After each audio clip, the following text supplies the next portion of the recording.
Sharp Game here. Welcome to another episode coming at you from ChooseYourRelationships.com. Marrying a Japanese girl in America. Someone asked me that earlier today. What's it like marrying a Japanese girl in America? And should you even marry a Japanese girl in America?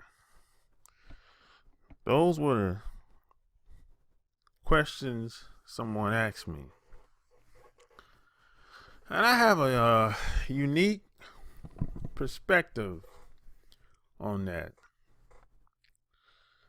And if you've been following me for a while, you might be surprised when I say this. But personally, if I had to do it all over again, I wouldn't have gotten married at all.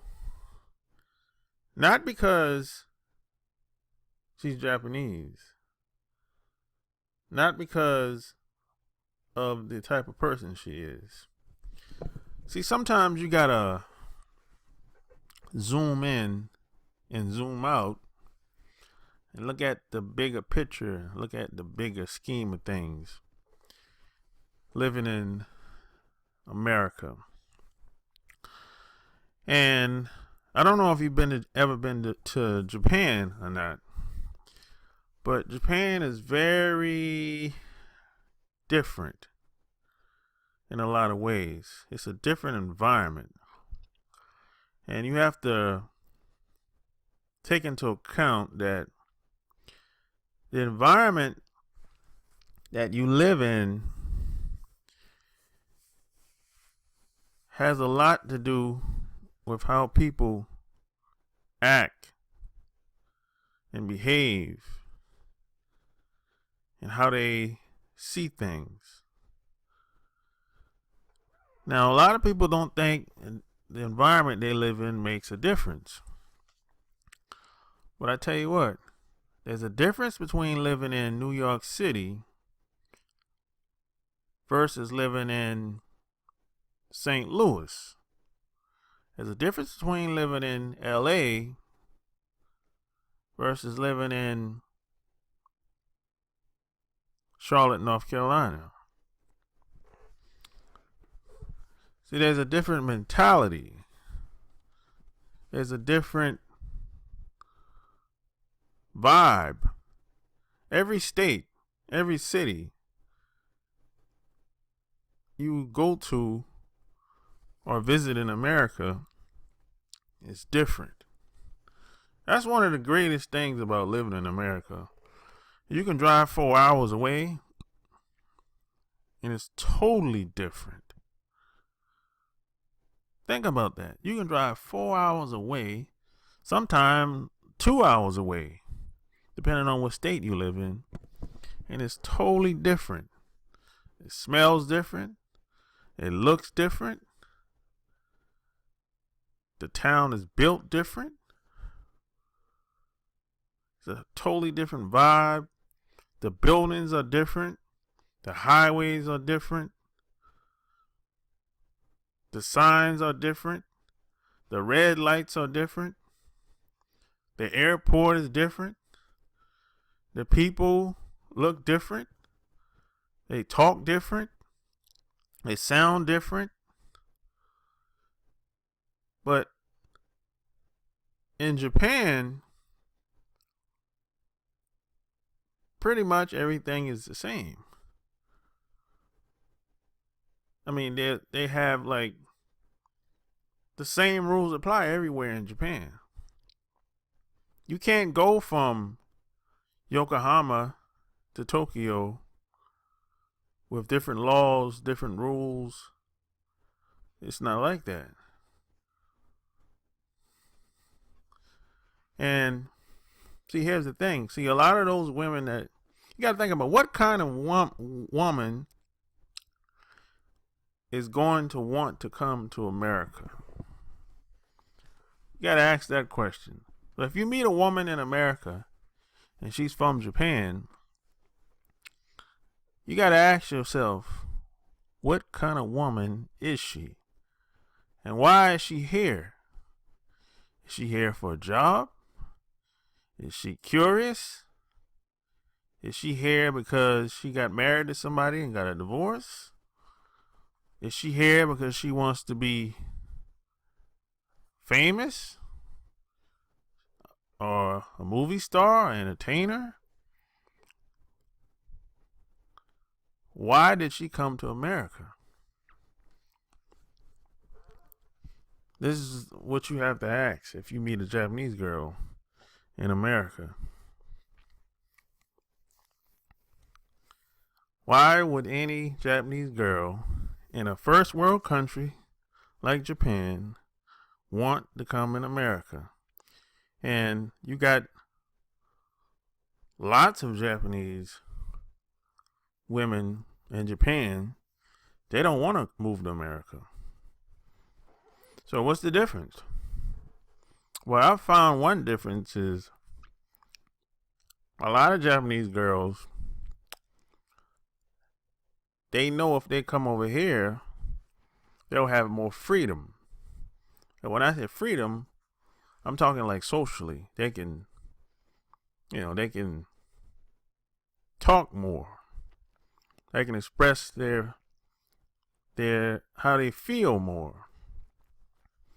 They can go more places. They can travel more because Japan is a small country. They have more space because in Japan everything is, for the most part, is small. However, if you want more space, you got to pay extra. And when I say extra, I'm talking thousands of dollars. I'm not talking like $200-300. I'm talking if you want, say, 1,500 square foot apartment or house or condo, you probably end up paying $2,000-3,000 a month. If you're in an area like Yokosuka or Yokohama, Japan. But over here in America, that would be probably, on average, let's say I live in like Charlotte, North Carolina.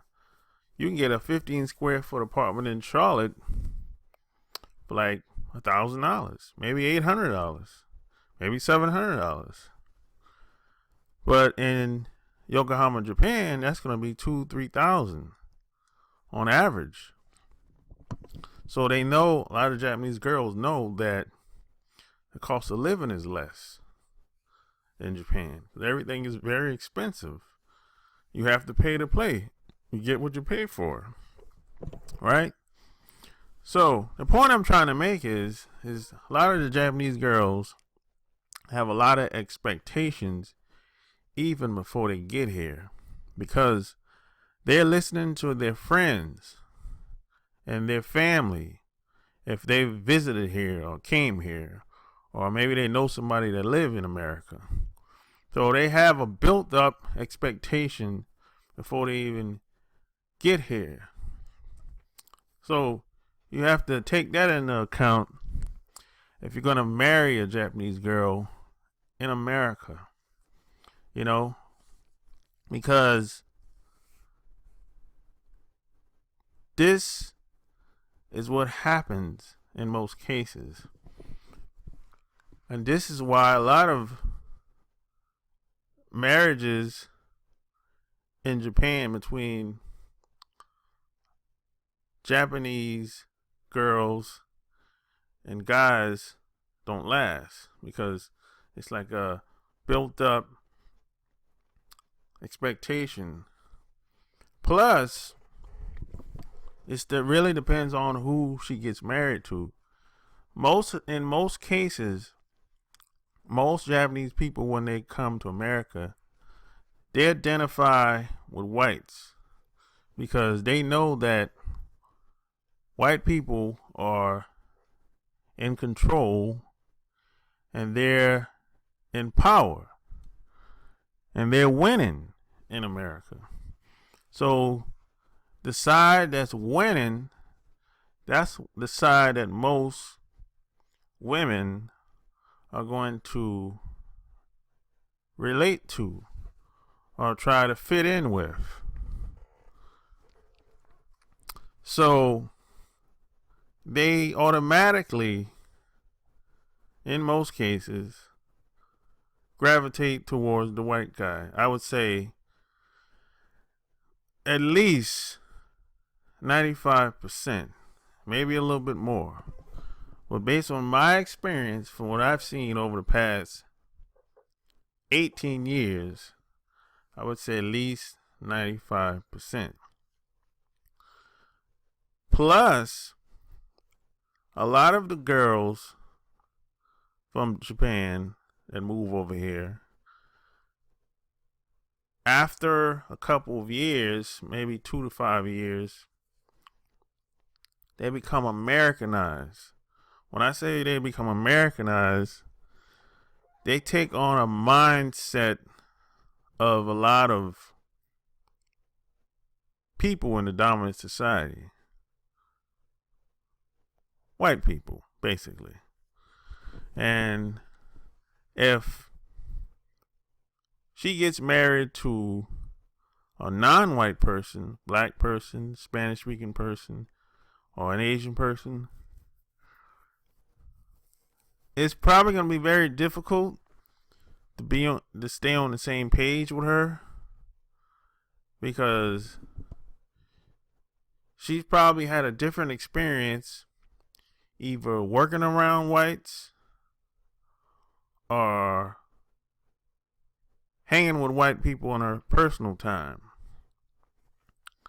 So, they say who you spend the most time with, you become the average of the 5 people you spend most of your time with, right? So you're probably going to have a very difficult time trying to stay on the same page or even trying to relate to her on many different levels. So these are some of the things you have to take into account if you decide to marry a Japanese girl in America. Plus, another thing that I've noticed over the past 18 years is a lot of Japanese girls move over here, and like I said, they really want to get with the white guys, or they really want to get with a winning team. Right? But a lot of times, a lot of the white guys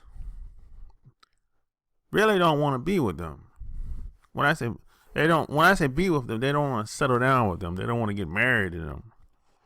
So a lot of them get ran through, get taken advantage of. So once they get tired of getting ran through and getting taken advantage of, they'll try to get with the rest of the guys. But this usually happens once she's late 30s or 40s, or maybe even 50. Or if she doesn't try to do that, she'll just move back to Japan. But the thing about that, they usually try to stick it out in America, because if they go back to Japan and she's late 30s, 40s, or 50, see, the Japanese guys aren't going to touch that. Because in Japan, she's an old lady. If she's past 30, she's considered to be an old lady. And the only Japanese guy would touch that, he would have to be over 40 or 50. For example, if she's 35, 32, the Japanese guy, for the most part, is going to have to be 40 or 50. For the most part. It's very unusual for a Japanese guy to date or sleep with a Japanese girl that's past the age of 30 if he's in the 30s. It's very rare. It happens, but it's a very rare thing. Now, the Japanese women, they know this because they grew up in the culture. That's their country. That's part of their culture. That comes with the territory. So, a lot of Japanese women, once they get in the late 30s or 40s or 50s, a lot of them stick it out.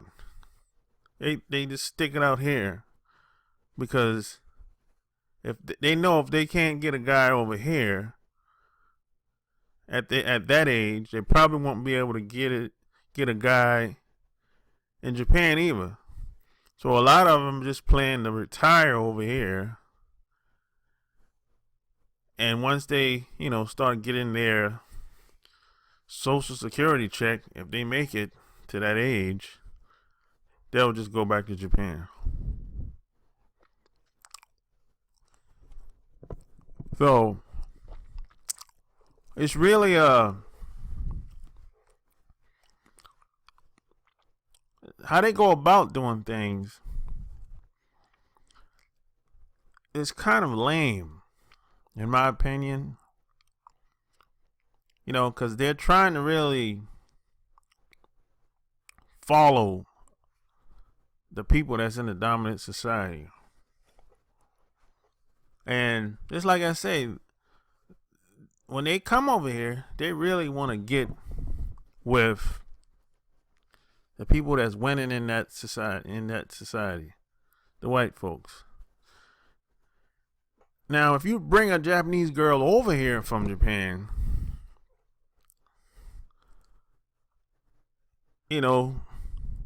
she might take on the mindset of most white folks as well.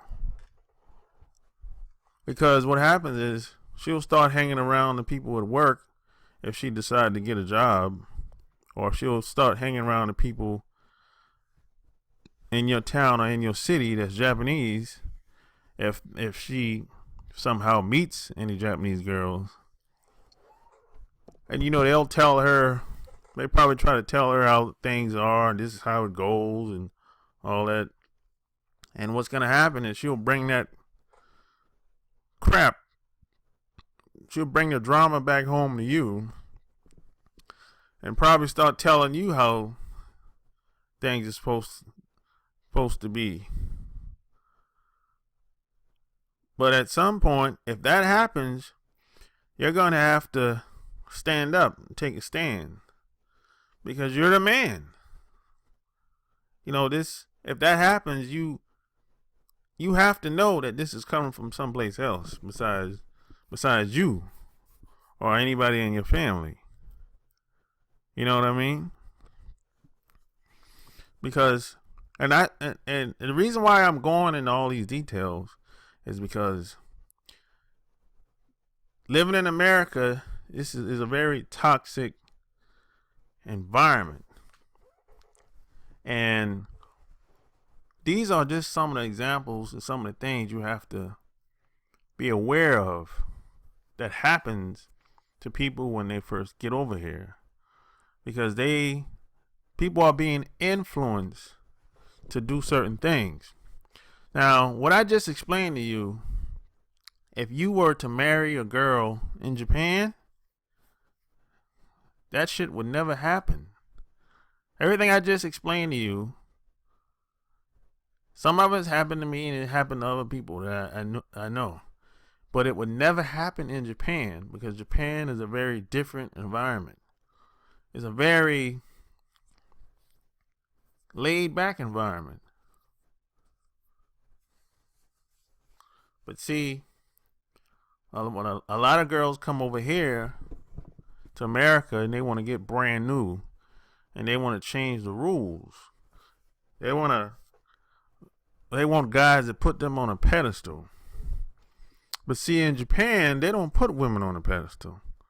They put the guy on a pedestal. See how it goes? But if you never been to Japan, you would never notice. You would think that it's the same over there. as well.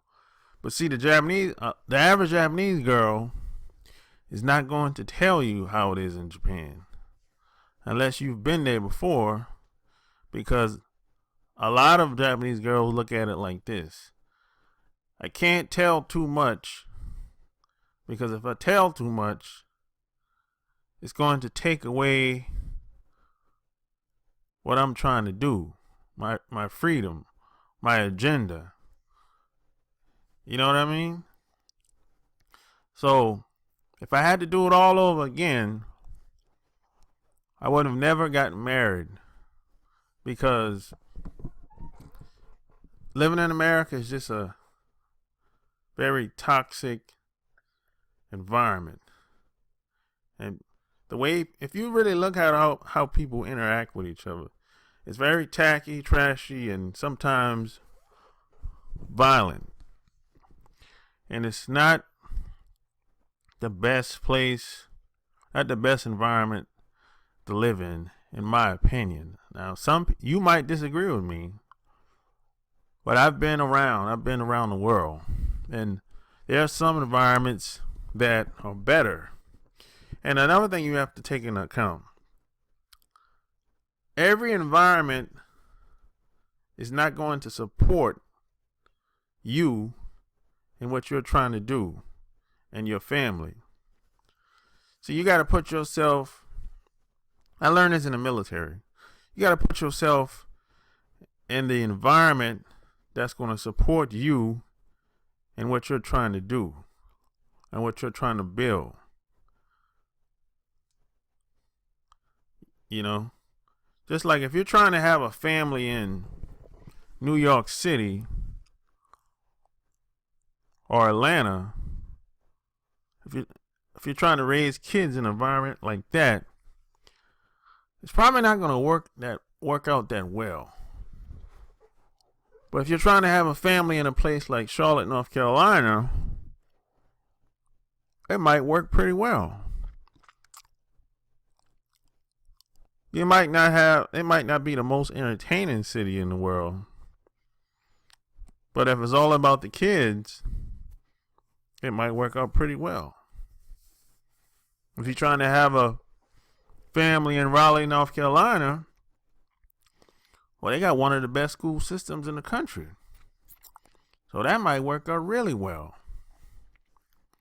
It's not the most entertaining city in the world, or not even in the state. But if it's all about the kids, that might work out for you. So you got to always remember, you got to put yourself in the right environment that's going to support you on what you're trying to do. Because if you don't do that, it's going to be very difficult to accomplish anything, because nothing's going to change if you're in an environment that doesn't support you. That's one of the biggest things I learned over the past 25 years.